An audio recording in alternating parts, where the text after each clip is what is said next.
నమస్కారం అండి అందరికీ. బాగున్నారు అందరూ? హోలీ బాగా ఆడుకున్నారు అందరూ చక్కగా, చాలా హ్యాపీగా ఉంది. ఇక్కడ మా పిల్లలు ఆడుకున్నారు. కలర్స్ చూడండి, గ్రీన్, పింక్, పర్పుల్. సారీ అండి ఇంగ్లీష్లో చెప్తున్నాను, ఏమనుకోవద్దు. గమ్మున ఇంగ్లీష్లో వచ్చేస్తుంది మధ్యలో. అయితే ఇప్పుడు ఈ కలర్స్ ఏంటంటే ఈ మధ్యన కొత్తగా మనకి ఆర్గానిక్ కలర్స్ అని వస్తున్నాయి.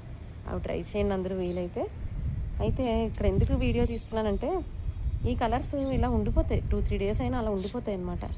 అదే మనకి ఎలాగా మన జీవితంలో ఉన్న రంగులు ఎలా అయితే మనకి ఉండిపోతాయో, పరమార్థాన్ని తెలియజేస్తాయో, ఈ రంగులు కూడా అలాంటివేనండి.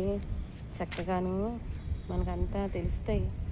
సో నేను ఎందుకని వీడియో చేస్తున్నానంటే, ఇప్పుడు మనకి ఆరెంజ్ కలర్లో ఫ్లవర్స్ వస్తాయి. వాటిని ఏమంటారు, గిన్నె పూల్లాగా ఏదో అంటారనమాట. గిన్నెలాగా ఉంటుంది అది.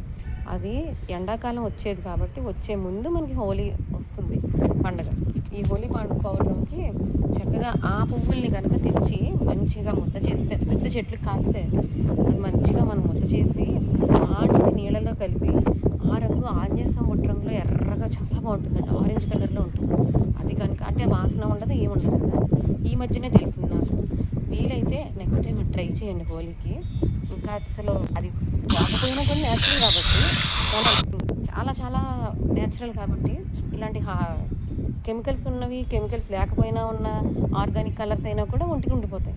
అదే చెట్ల నుంచి తీస్తే ఇప్పుడు గోరింటాకు మనకి రంగు ఎలా ఉంటుంది, చక్కగా నాళ్ళైనా ఉంటుంది, ఉన్నా మనకి మంచిదే. అలాగే దీన్ని కూడా మీరు చక్కగా మీరు వీలైతే ట్రై చేయండి నెక్స్ట్ టైం ఈ వీడియో చూసిన వాళ్ళు.